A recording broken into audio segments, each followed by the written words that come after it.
Je suis Toussaint Louverture. Mon nom s'est peut-être fait connaître jusqu'à vous. Il était surnommé le George Washington noir. Il a combattu les armées de 3 empires et défié Napoléon Bonaparte.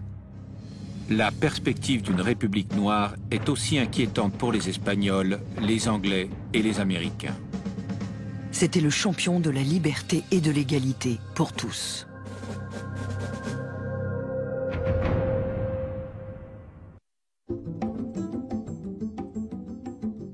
Haïti est toujours décrit comme le pays le plus pauvre de l'hémisphère nord. Mais à l'époque de son apogée, sous le nom de Saint-Domingue, c'était la colonie la plus riche des Amériques. Mais cette richesse était basée sur l'esclavage, sur la possession de ce capital humain.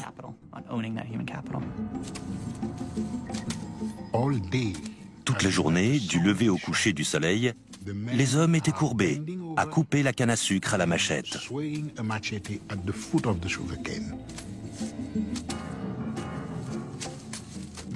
Ils étaient totalement déshumanisés. C'étaient devenus des animaux et on les traitait comme tels. La domination du maître devait être absolue. Et c'est cet absolutisme qui conférait un statut qui n'avait plus rien d'humain. Liberté, égalité, fraternité, c'était des concepts nouveaux. Toussaint Louverture était quelqu'un de profondément humain. Il a pris conscience très tôt de l'aspect totalement intolérable de sa condition. Il a recruté entre 3000 et 4000 hommes qu'il a entraînés. Et ensemble, ils ont combattu les armées françaises, anglaises et espagnoles pendant 12 ans. Ils brûlaient les machines, ils brûlaient les cultures dans les plantations, ils brûlaient les maisons. Ça a été un massacre à grande échelle. L'heure de leur revanche avait sonné.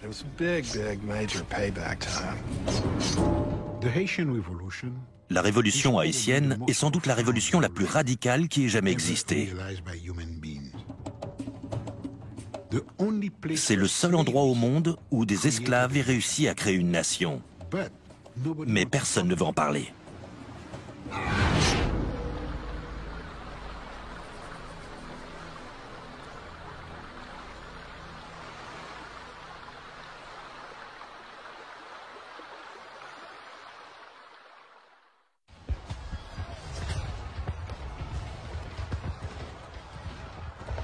Durant l'été 1789, alors qu'Haïti n'est encore qu'une paisible colonie connue sous le nom de Saint-Domingue, les yeux du monde sont rivés sur la France.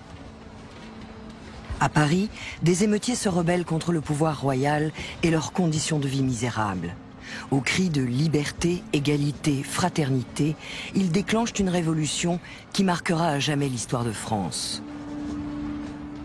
En fait, la Révolution française recouvrait des choses très différentes selon les gens.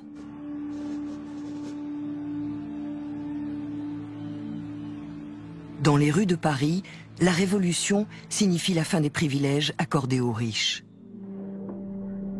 Avec la création de l'Assemblée nationale, les idées des penseurs les plus réformistes d'Europe trouvent enfin un écho. Même si à l'époque, personne ne sait ce qui en ressortira, il y a cette idée que tous les individus possèdent des droits inaliénables.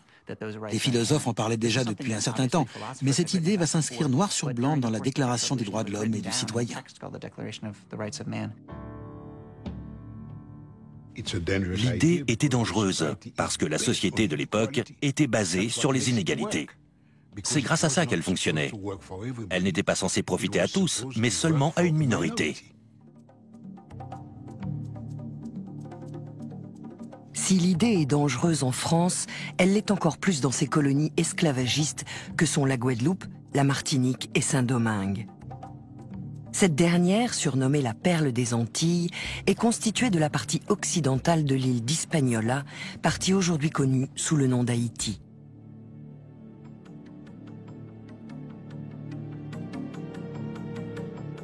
On croit souvent qu'à l'époque, les distances entravaient la communication. Or, pas du tout. Les nouvelles allaient extrêmement vite.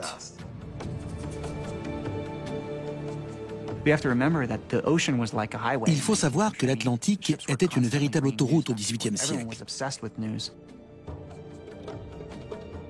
Les navires diffusaient les nouvelles dont tout le monde était très friand. Quand les marins débarquaient, les premiers à qui ils parlaient, c'était à ceux qui déchargeaient les bateaux, à savoir les esclaves, et ils leur racontaient ce qui se passait à Paris.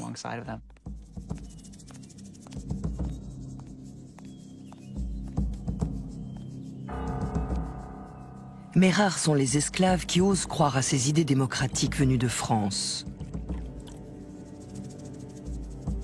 Car les intérêts en jeu sont colossaux. Le sucre est le moteur de l'économie au XVIIIe siècle et Saint-Domingue est la capitale mondiale du sucre.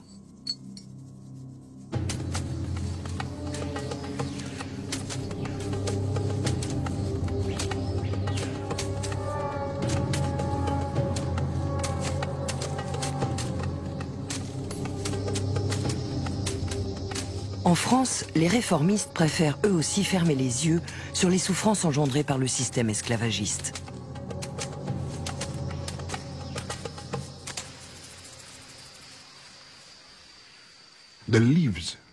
Les feuilles de canne à sucre sont aussi tranchantes que des lames de rasoir. On ne se rend compte qu'on s'est coupé que lorsque la transpiration entre dans la plaie parce que ça brûle. Au niveau du sol, il y a des colonies de fourmis qui vous attaquent. Et ensuite, vous vous grattez pendant des heures. Si un esclave refusait de travailler, la loi permettait de l'abattre purement et simplement. Le concept même de l'esclavage est totalement bestial. Et les Français en ont fait une véritable science. Les esclaves en provenance d'Afrique ne survivaient pas 3 ans dans ce système. Cette exploitation se résumait à des statistiques. Et elle fonctionnait très bien.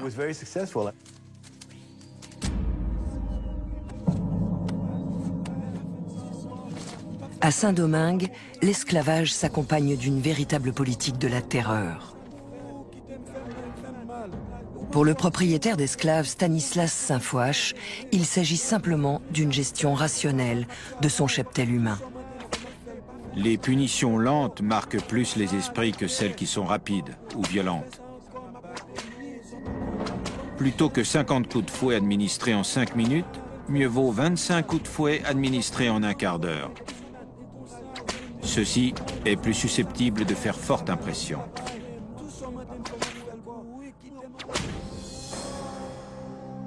La description des tortures infligées aux esclaves est souvent effroyable. On amputait un bras ou une jambe à ceux qui avaient essayé de s'enfuir. On frottait leurs plaies avec de la chaux ou du piment.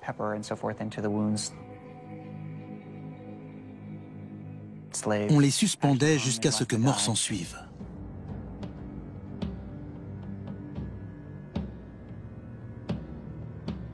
Dans ces plantations, la vie des esclaves avait si peu de valeur que les tortures ont atteint un degré de cruauté et de raffinement inimaginable.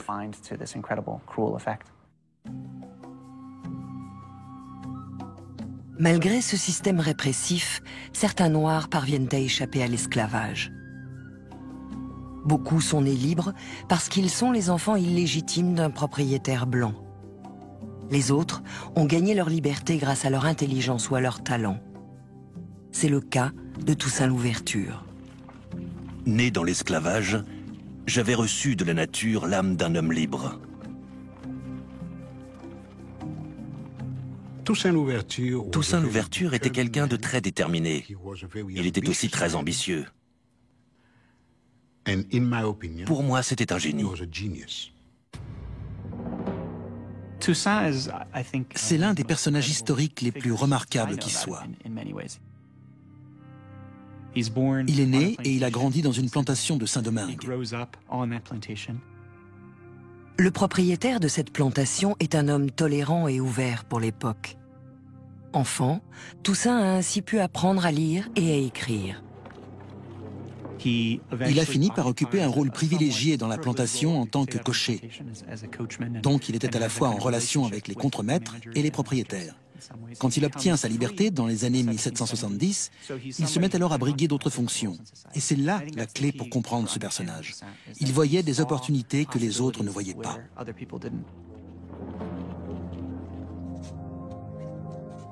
Il était dans les affaires. Il avait des contacts aux États-Unis et ailleurs. Il possédait plusieurs comptes en banque. Il avait une formidable capacité d'organisation. Il aurait fait un excellent PDG de nos jours.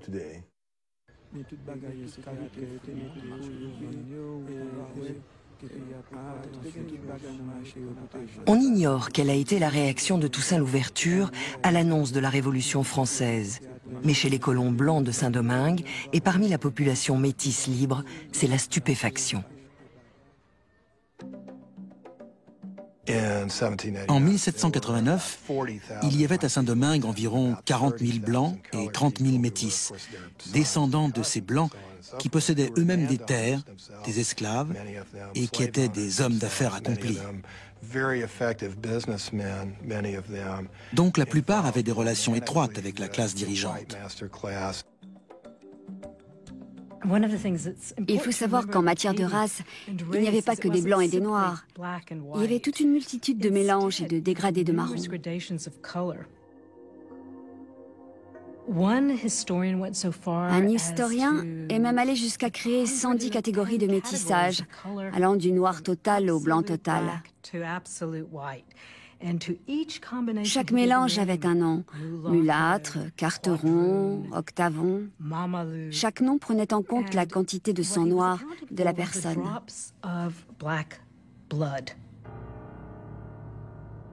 Grâce à la Révolution, les colons blancs espèrent obtenir une plus grande liberté de gestion des colonies.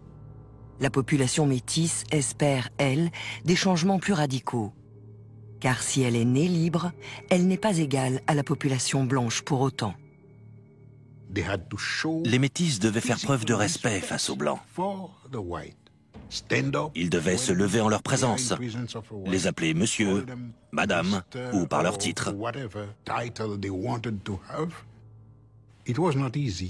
Ce n'était pas une situation facile pour eux. Et c'est pour ça qu'ils ont été les premiers, avant les Noirs, à réclamer l'égalité. En 1791, la population métisse de Saint-Domingue est bien décidée à saisir sa chance.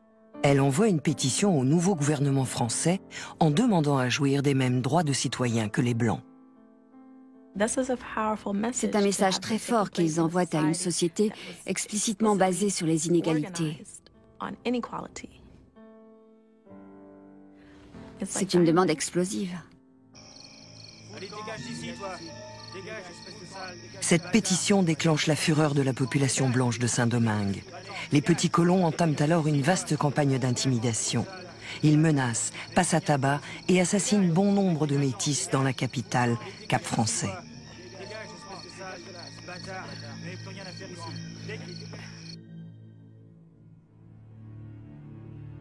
La pétition reçoit un accueil beaucoup plus favorable à Paris. Les membres de l'Assemblée nationale publient alors un décret historique. Il donne à la population de métis nés de 2 parents libres les mêmes droits qu'aux Blancs.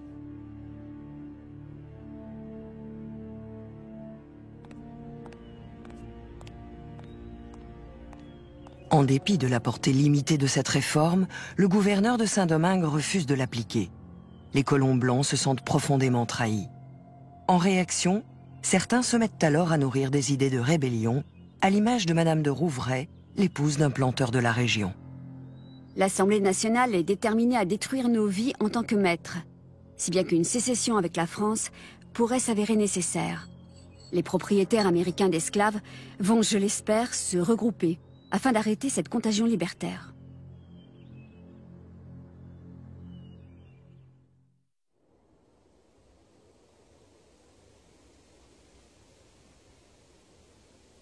Le Seigneur qui a créé le soleil pour nous éclairer d'en haut, qui déchaîne les flots et fait gronder le tonnerre, nous observe.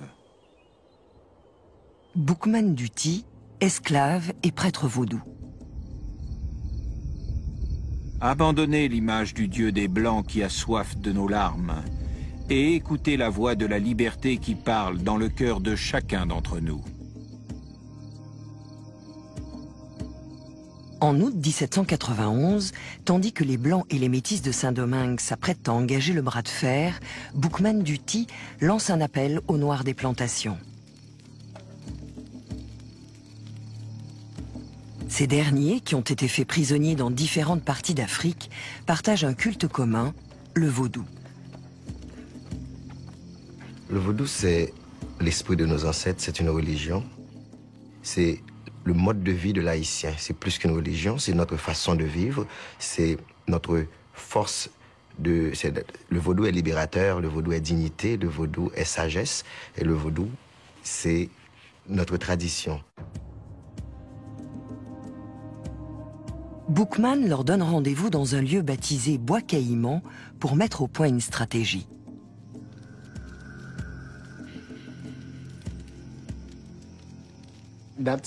Cette cérémonie de Bois Caïman, c'est le premier congrès haïtien, le début de la Révolution.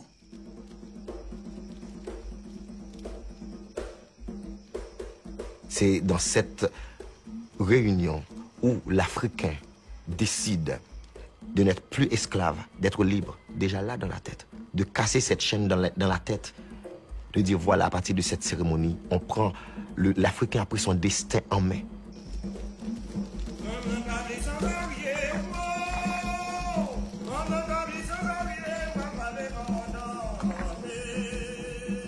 La légende prétend que c'est cette nuit-là que les esclaves de Saint-Domingue ont décidé de se révolter. Ils prévoient de déclencher leur soulèvement 15 jours plus tard, dans plusieurs plantations en même temps. Ils se jurent alors, mutuellement, de tenir leur projet secret. On dit qu'ils ont tué un cochon pour boire son sang.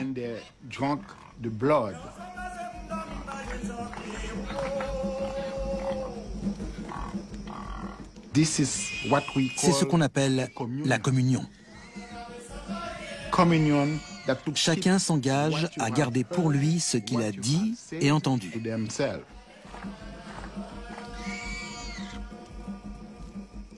Le Dieu des Blancs les pousse à commettre des crimes.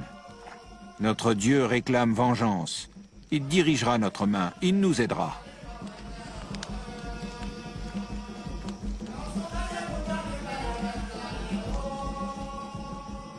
Dans la nuit du 22 août 1791, ce sont 1 millier d'esclaves africains qui se retournent contre leur maître. Les esclaves empoisonnaient, les esclaves piquaient, les esclaves tuaient, les esclaves voulaient leur indépendance. Pour obtenir leur liberté, il fallait qu'ils exercent la même violence que celle qu'on avait exercée sur eux. C'est pour ça que cette révolution a été aussi sanglante. Et cette haine a explosé dès le premier jour.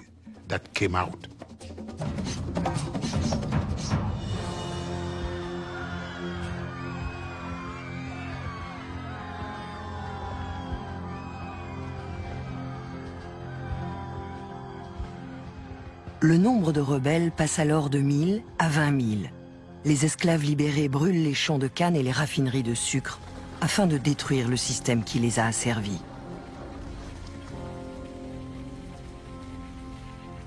Trois jours plus tard, ce sont 184 plantations de canne à sucre et 1 millier de plantations de café parmi les plus prospères des Amériques qui ont été réduites en cendres.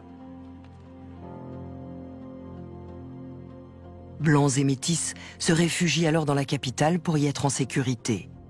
De là, ils observent impuissants les incendies dévastateurs qui font rage de toutes parts.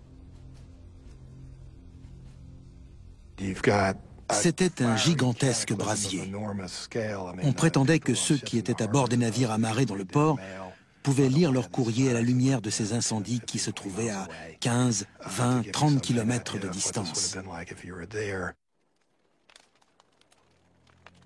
Ce déchaînement de violence place Toussaint Louverture dans une position délicate. Sa fortune personnelle dépend du système des plantations et il est à cheval entre l'univers des Blancs et celui des Noirs depuis une quinzaine d'années. Toussaint n'était plus un esclave. Il n'avait pas une mentalité d'esclave. Il possédait 2 ou 3 plantations. Il n'appartenait plus à la même classe sociale que la majorité des Noirs, et ses intérêts différaient des leurs.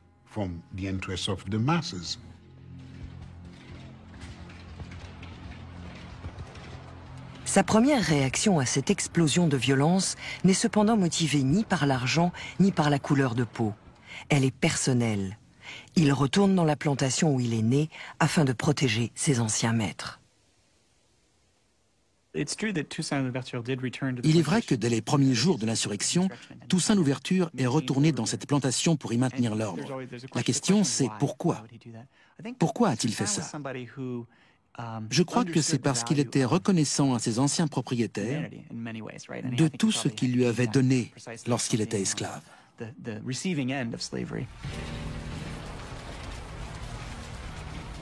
Tandis que Toussaint aide son ancien propriétaire à échapper aux exactions, dans la capitale, les Blancs repoussent les assauts des insurgés et se regroupent bientôt pour lancer leur propre offensive.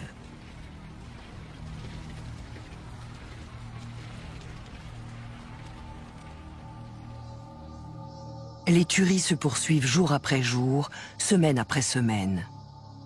Pamphile de la Croix, un colon français, décrit la situation sur place. Le pays est jonché de cadavres que personne n'a enterrés. Les nègres ont laissé les Blancs empalés sur des pics.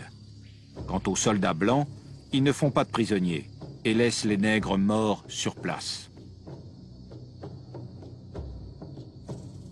3 mois après le début de l'insurrection, le prêtre vaudou Boukman Duty est tué au combat, décapité par des soldats blancs. Son corps est ensuite brûlé face au camp des rebelles. Un observateur déclarera « À Saint-Domingue, le conflit est devenu une guerre d'extermination ».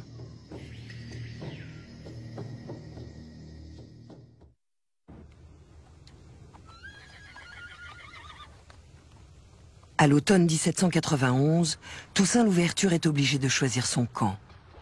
Bien qu'il ait femme et enfant et qu'il court le risque de perdre sa liberté, il n'hésite pas un instant.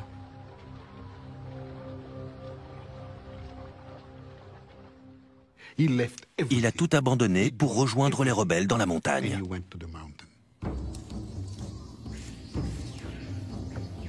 Les 500 000 esclaves que compte la colonie sont 12 fois plus nombreux que les colons blancs. Mais ils n'ont ni vision à long terme, ni réelle stratégie militaire pour poursuivre le mouvement.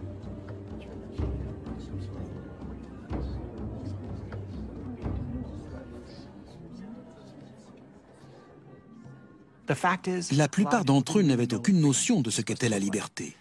Personne n'y avait vraiment réfléchi avant. Toussaint, lui, possède un point de vue unique sur le monde. Il connaît aussi bien la culture africaine que la culture européenne, et il a lu les écrits des grands penseurs des Lumières. Toussaint avait très certainement lu un texte de l'abbé Raynal dans lequel il expliquait que le système esclavagiste colonial, en raison du nombre d'esclaves en présence et des souffrances qu'ils enduraient, allait donner naissance à un meneur noir. Je crois que Raynal parlait même d'un Spartacus noir. Un lettré comme Toussaint avait forcément eu connaissance d'un texte pareil. Grâce à sa culture et à ses capacités intellectuelles, il prend une place prépondérante parmi les chefs de la rébellion qui tentent de mettre sur pied une armée noire. En décembre 1791, soit 4 mois après le début de l'insurrection, l'enthousiasme des Noirs commence à faiblir. Qui plus est, le nouveau gouvernement français vient d'envoyer 10 000 soldats supplémentaires pour aider les colons à rétablir l'ordre à Saint-Domingue. Dans la montagne, les insurgés n'ont plus grand-chose à manger et la famine les pousse bientôt à se rendre par milliers.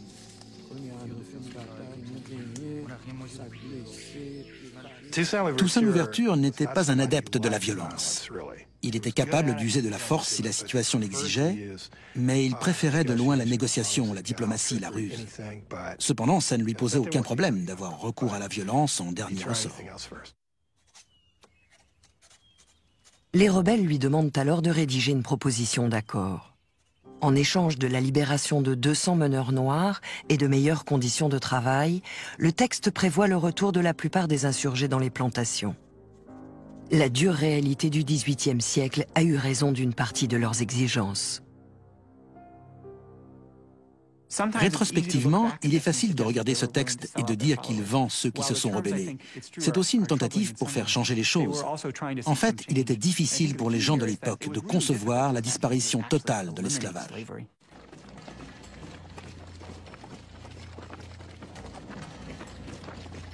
De nouveaux commissaires civils viennent d'arriver de Paris pour reprendre la situation en main.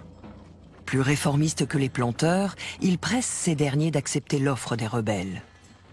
Ils proposent également une entrevue pour négocier avec les chefs de l'insurrection. Très méfiants, certains rebelles voudraient tuer leurs prisonniers blancs, mais Toussaint s'y oppose. Il préfère les reconduire à Cap Français en signe de bonne volonté.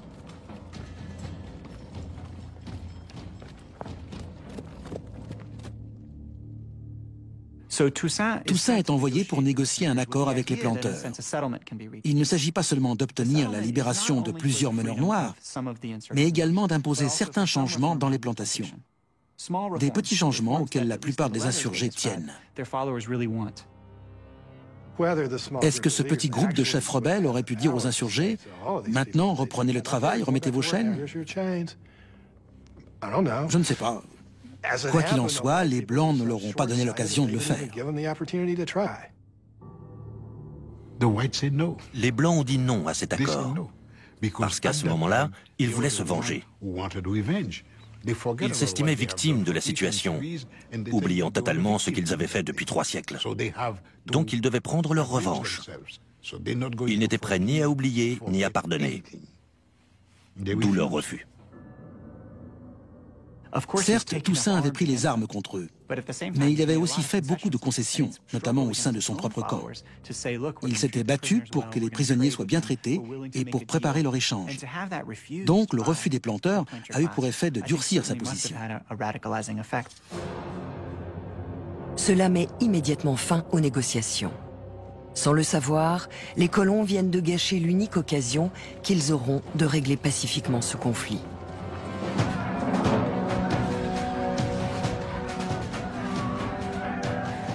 En France, la Révolution a cédé la place à la terreur. Le pays vient de déclarer la guerre à l'Autriche et à la Prusse, et la chasse aux ennemis de la Révolution et aux suspects est ouverte. Elle donnera lieu à des purges et à des exécutions qui feront plusieurs milliers de morts.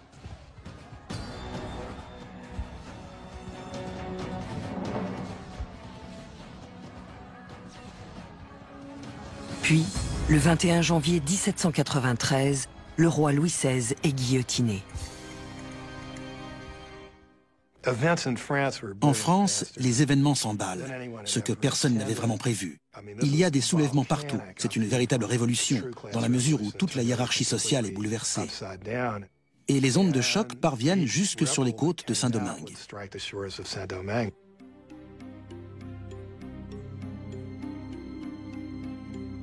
L'une de ces ondes de choc va prendre les traits d'un commissaire civil du nom de Léger-Félicité Sonthonax. Ce révolutionnaire a des idées bien arrêtées sur la vie dans les colonies. Sonthonax arrive à Saint-Domingue précédé par une mauvaise réputation. Des gens de France avaient écrit aux colons pour les prévenir que c'était un abolitionniste, qu'il voulait mettre fin à l'esclavage.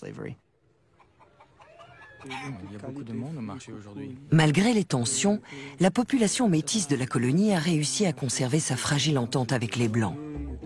Pour faire en sorte que cela continue, Sonthonax crée un conseil représentatif et invite des mulâtres à y siéger. Il fait même entrer des métis au sein du gouvernement colonial. Clairement, beaucoup de planteurs étaient furieux et ils le considéraient comme un saboteur.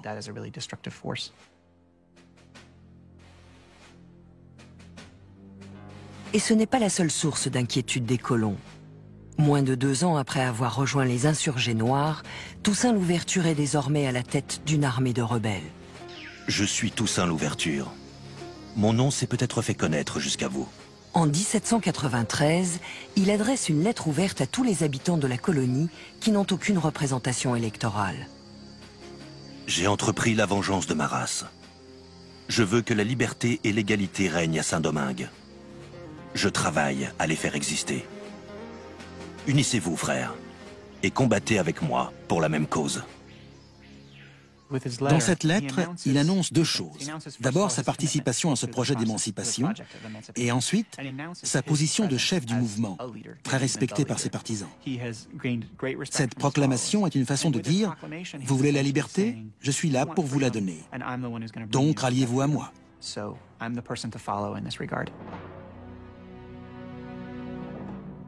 Cette lettre est également l'occasion de s'adresser au monde entier, et notamment à l'Espagne. Les Espagnols voulaient ravir cette colonie à la France pour deux raisons. La première, c'est qu'elle restait extrêmement prospère, malgré la rébellion. Et la deuxième, c'est que cette prospérité était utilisée par les Français contre l'Espagne.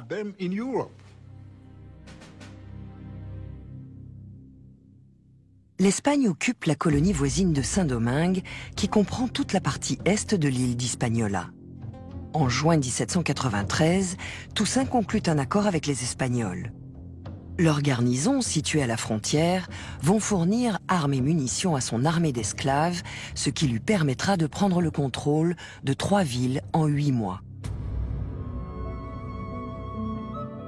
Désespérés par la situation dans la colonie et en France, certains planteurs blancs de Saint-Domingue font alors appel aux Anglais pour les aider à mater la rébellion des esclaves. Les armées françaises, espagnoles et britanniques se retrouvent donc face à face pour la possession de cette petite colonie antillaise.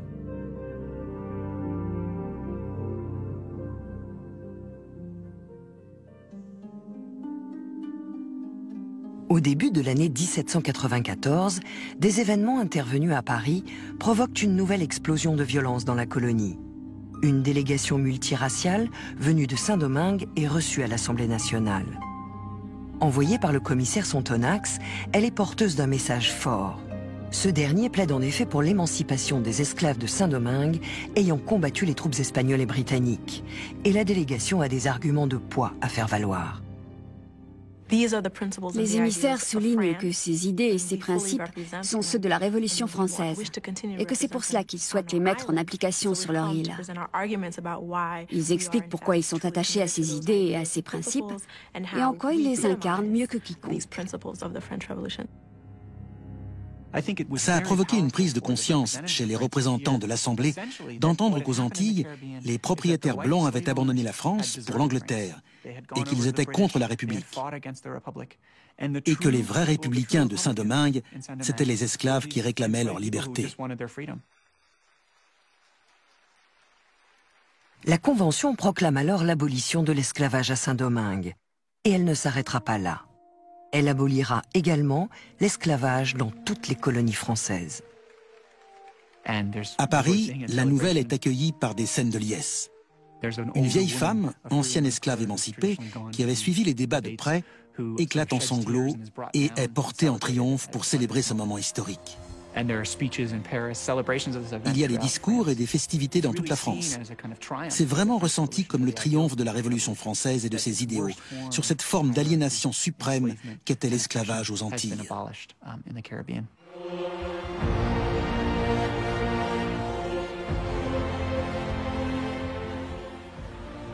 L'événement est sans précédent. D'un trait de plume, ce sont près d'1 million d'esclaves noirs qui deviennent citoyens français.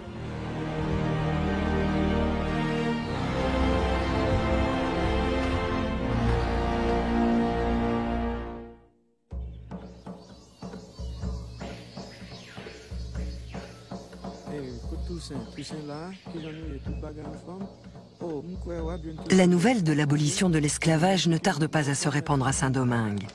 Si les exploits militaires de l'armée de Toussaint Louverture y ont largement contribué, le mérite ne lui en revient pas entièrement, car il est secondé par plusieurs lieutenants de grande valeur, dont Jean-Jacques Dessalines. Ce dernier est d'ailleurs plus proche de ses soldats que Toussaint lui-même.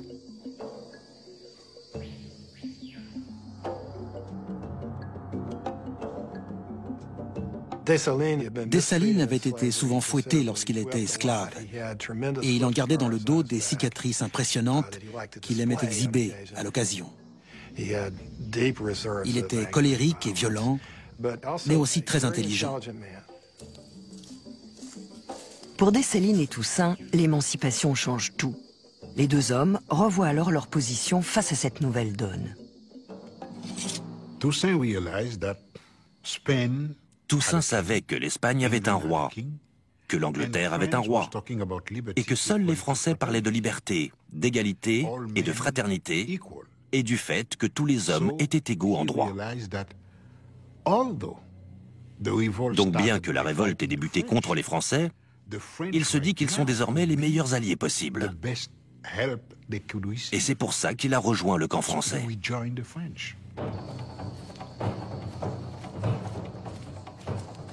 Après 3 ans de rébellion, Toussaint Louverture redevient un loyal citoyen français, tout comme ses partisans.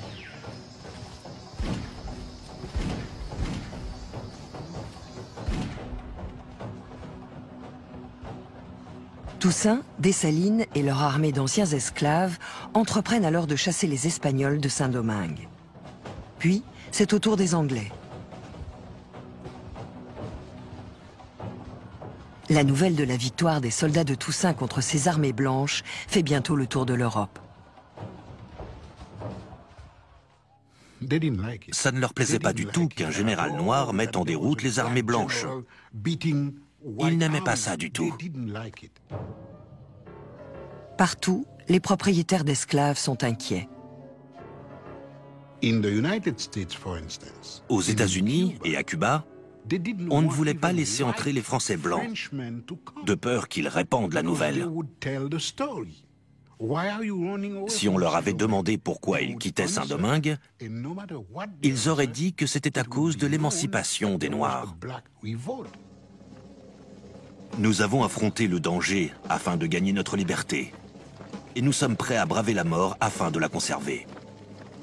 Les esclaves ont autrefois accepté leur chaîne parce qu'ils n'avaient pas connaissance d'un autre État que l'esclavage. Mais ces jours sont révolus. Les habitants de Saint-Domingue préféreraient être enterrés dans les ruines de leur pays que d'accepter le retour à l'esclavage. La véhémence de son langage montre à quel point Toussaint est attaché aux idéaux démocratiques. Mais l'homme a aussi une autre facette. Tous ceux qui lui faisaient de l'ombre finissaient soit assassinés, soit déportés.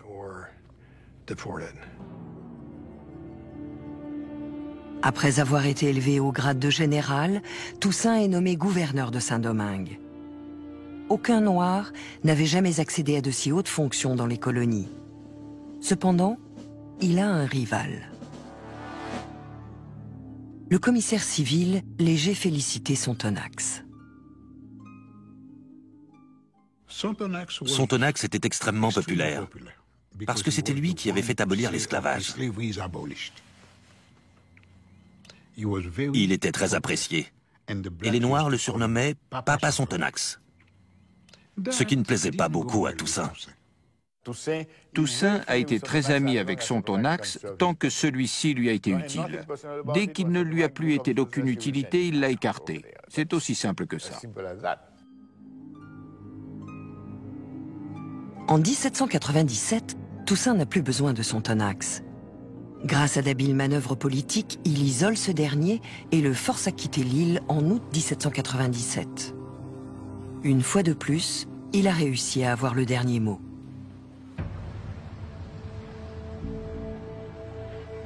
En 1798, tandis qu'il chasse les derniers Anglais de la colonie, à l'autre bout du monde, en Égypte, un autre général français, Napoléon Bonaparte, combat lui aussi l'armée britannique.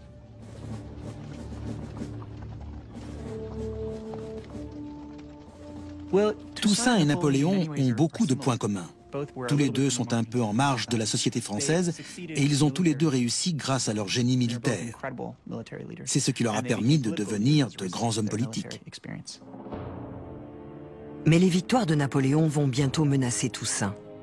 Quelques mois après la campagne d'Égypte, Napoléon revient à Paris pour y mener un coup d'État qui marque la fin du Directoire. Il devient alors premier consul et prend les rênes du pouvoir. Il déclarera « La révolution est fixée aux principes qui l'ont commencée, elle est finie », et d'ajouter « Je suis la révolution ». Toussaint observe très attentivement la prise de pouvoir de Napoléon. Il sait que les esclavagistes sont encore très puissants en France et qu'ils complotent contre lui parce qu'ils voudraient bien voir l'esclavage rétabli sous une forme ou sous une autre à Saint-Domingue. Toussaint est persuadé que la survie de Saint-Domingue et la pérennité des droits acquis par les Noirs reposent sur sa capacité à mobiliser les habitants pour reconstruire l'économie de la colonie. Et dans son esprit, cela passe inévitablement par une chose: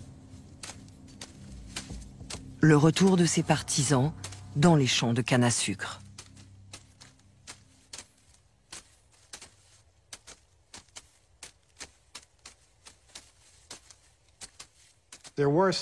Il a de bonnes raisons d'œuvrer pour ça.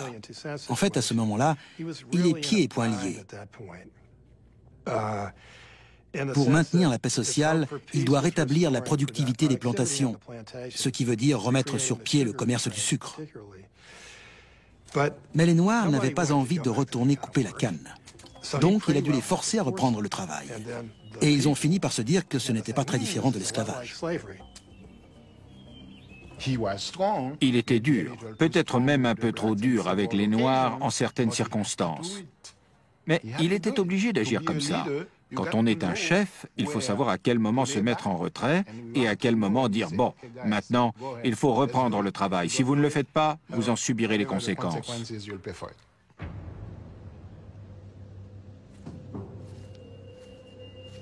Mais la plupart des anciens esclaves ne l'entendent pas de cette oreille. Ils veulent travailler pour leur propre compte et cultiver pour se nourrir plutôt que pour l'exportation. L'aura de Toussaint commence alors à se ternir. De son côté, Napoléon, lui, a le vent en poupe. Il remanie le gouvernement et fait adopter la Constitution de l'an 8. Cette dernière, loin de garantir l'émancipation des Noirs, ouvre la voie au rétablissement de l'esclavage dans les colonies françaises. Quand Toussaint a appris ça, il a compris que quelque chose était en train de changer, et surtout qu'il n'avait aucun moyen d'infléchir la décision de Napoléon. Donc, fidèle à lui-même, il a dit « Dans ces conditions, Saint-Domingue va avoir sa propre constitution. Et puisque c'est moi le chef, c'est moi qui vais la rédiger. »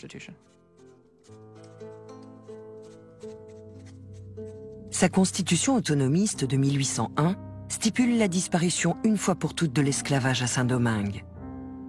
Elle est également la première au monde à interdire la discrimination raciale, interdiction que les États-Unis n'adopteront que 150 ans plus tard. Elle proclame également Toussaint gouverneur à vie et lui seul aura autorité pour désigner son successeur.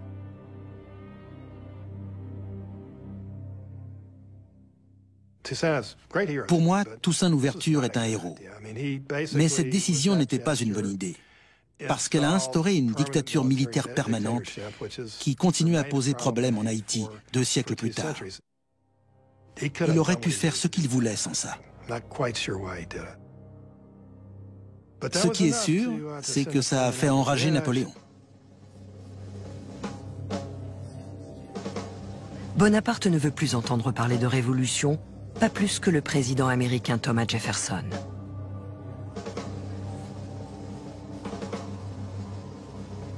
La perspective d'une république noire est aussi inquiétante pour les Espagnols, les Anglais et les Américains. Jefferson a promis qu'à l'instant où l'armée française arriverait, toutes les mesures seraient prises pour affamer Toussaint. Débarrassez-nous de ces nègres, c'est tout ce que nous souhaitons.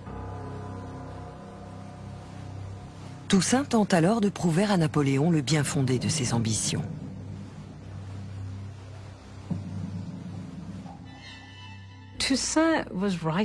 Il a écrit à Napoléon.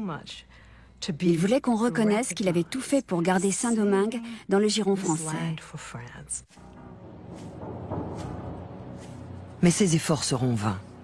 En 1802, Napoléon envoie une force expéditionnaire de plus de 31 000 hommes à Saint-Domingue. Sa mission est simple, rétablir l'ordre et l'autorité de la France dans la colonie.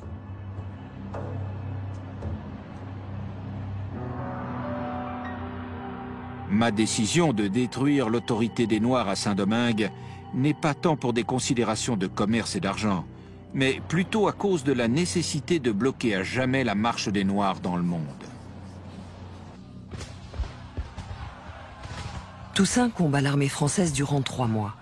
Mais la population noire de la colonie, revenue de sa politique, ne lui offre qu'un soutien mitigé.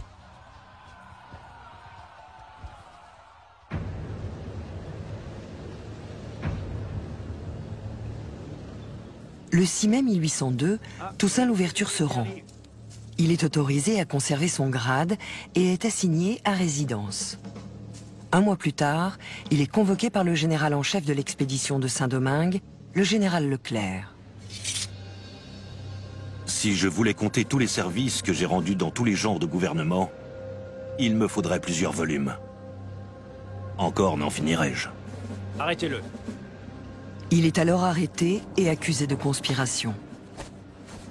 Dans une lettre assez éloquente, il dit quelque chose comme « Je soupçonne que c'est en raison de ma couleur de peau que vous me traitez comme un vulgaire criminel, même si je refuse d'y croire. » Et pour me récompenser de tous ces services, on m'a arrêté arbitrairement à Saint-Domingue. On m'a garrotté et conduit à bord comme un criminel, sans égard pour mon rang, sans aucun ménagement. Est-ce là la récompense due à mes travaux ?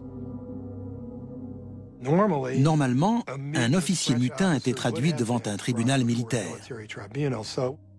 Donc, il s'attendait à être jugé par les autorités françaises compétentes. Espérant que ses motivations seront comprises par Napoléon et son état-major, Toussaint embarque sans résistance sur un navire à destination de la France.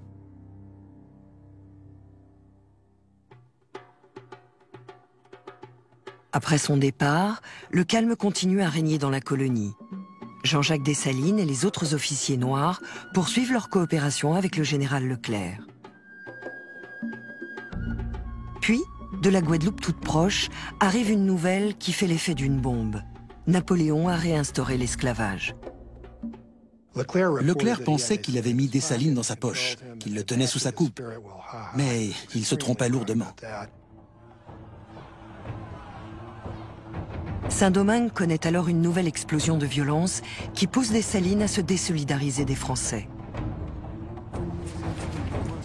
Une fois de plus, les anciens esclaves se rebellent contre une armée européenne. Dessalines va tout mettre en œuvre sans exception pour éliminer ceux qui vont à l'encontre des intérêts du peuple. On a souvent dit que Dessalines massacrait tous les Blancs, qu'il menait une guerre raciale. Ce n'est pas tout à fait vrai. Un rescapé a raconté qu'il avait réussi à s'échapper en se déguisant en Américain parce que Dessalines ne tuait pas les Américains, ni les Anglais, seulement les Français.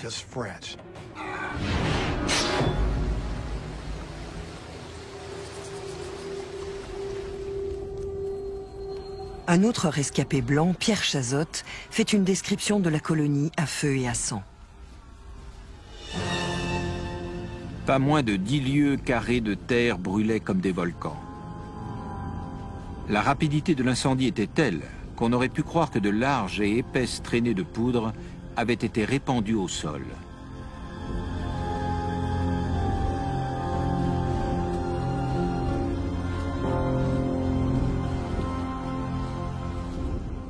Dessalines et ses hommes pratiquaient la politique de la terre brûlée.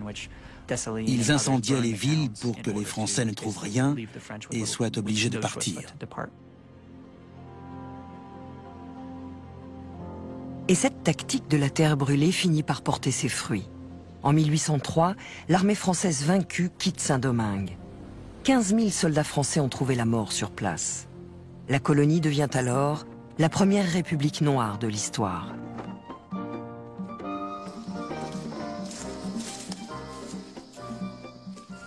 Ce sont des événements d'une importance capitale. Il ne s'agissait pas seulement d'une révolution anticoloniale, mais aussi d'une révolution anti-esclavagiste. La population a dit « Cette économie et ces privilèges basés sur le travail forcé ne peuvent plus durer ». Ce message a traversé le temps. L'indépendance, c'est l'essence même d'un être humain.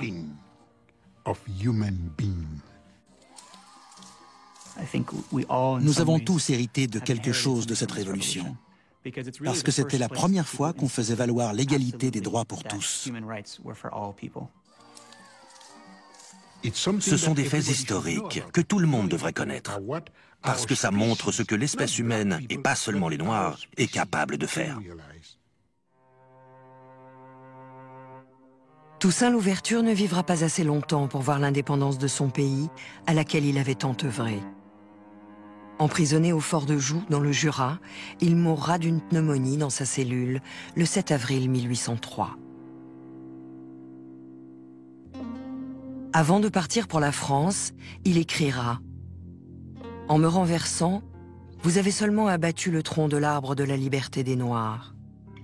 Mais il repoussera par les racines, car elles sont nombreuses et très profondes. »